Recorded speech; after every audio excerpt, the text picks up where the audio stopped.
ko je vlada oziroma Ministrstvo za kulturo dalo predlog zakona na vlado, je napisalo: predlog zakona nima finančnih posledic za državni proračun in druga javna finančna sredstva. Za izvajanje zakona niso potrebna dodatna finančna sredstva. Torej, ko so šli v ta zakon, ko so šli v anonimizacijo, ki izredno zahteven tehnološki in kadrovski proces, so rekli, mi ne rabimo dodatnih sredstev. Torej jih nimajo.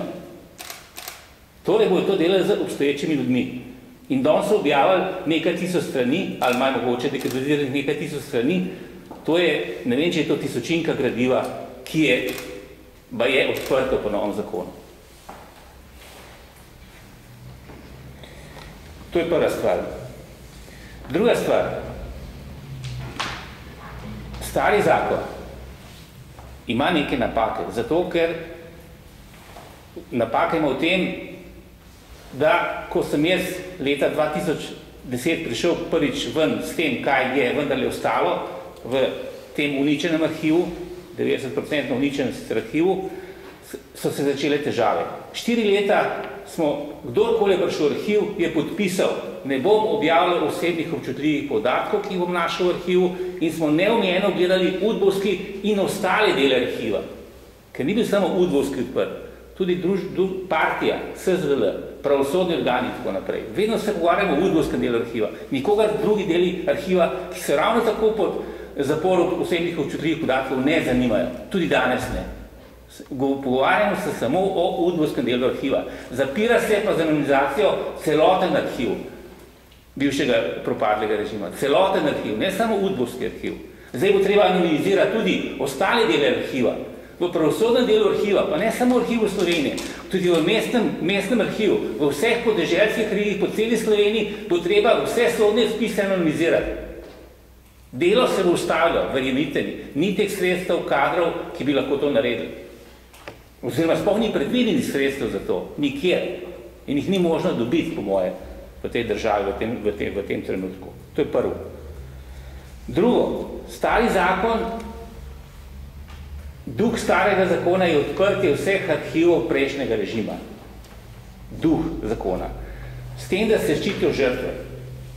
In zdaj bilo pa res absurdno za zaščitenja žrtev, da ga razkrivamo, kako so bili šikanirani, zatirani, kakšen kriminal, zločini so se dogajali nad njimi, da bi zaradi varovanja njihovih občutljivih podatkov ne bi smeli raziskovati udbovskih arhivov in ostalih arhivov prejšnjega režima.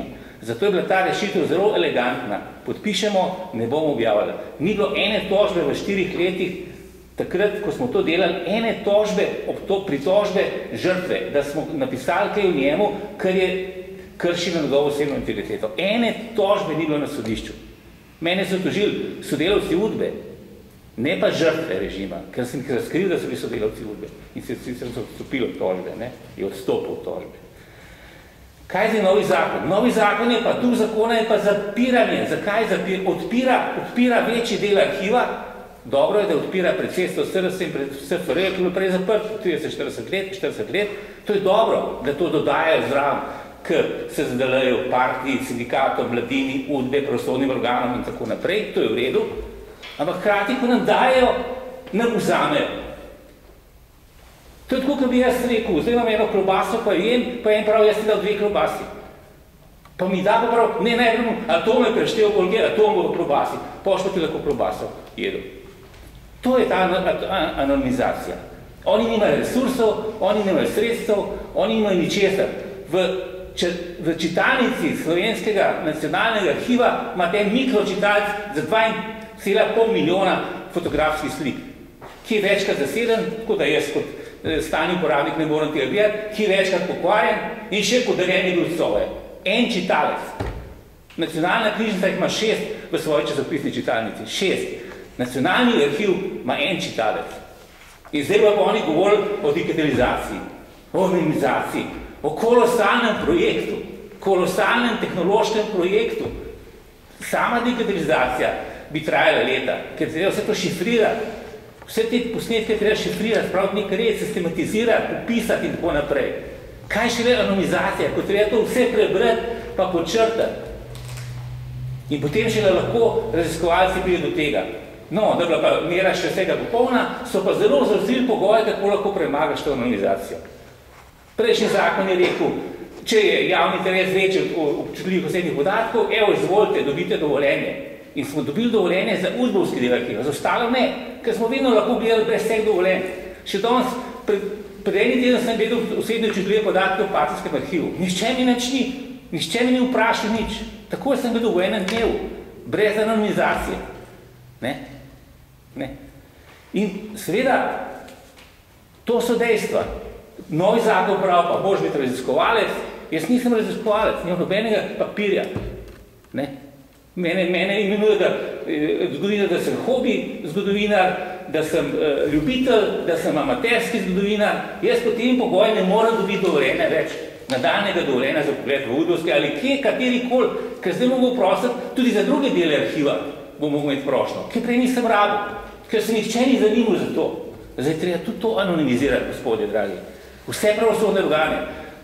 Noter mrgoli osebnih podatkov, mrgoli občutljivih osebnih podatkov v sodnih spisih. Ne samo arhiv Slovenije, vse, kot sem rekel, podeželskih in pokrajinskih arhivih Slovenije, kjer se hranijo iz dotičnih področjih sodnih spisi. Kdo bo to naredil? Kdo bo lahko še kaj proučeval? Lepo vas prosim, to je odprti arhivov, da ti dajo širši zbor in ti ga hkrati zaprejo. To, kar ste zapovedali.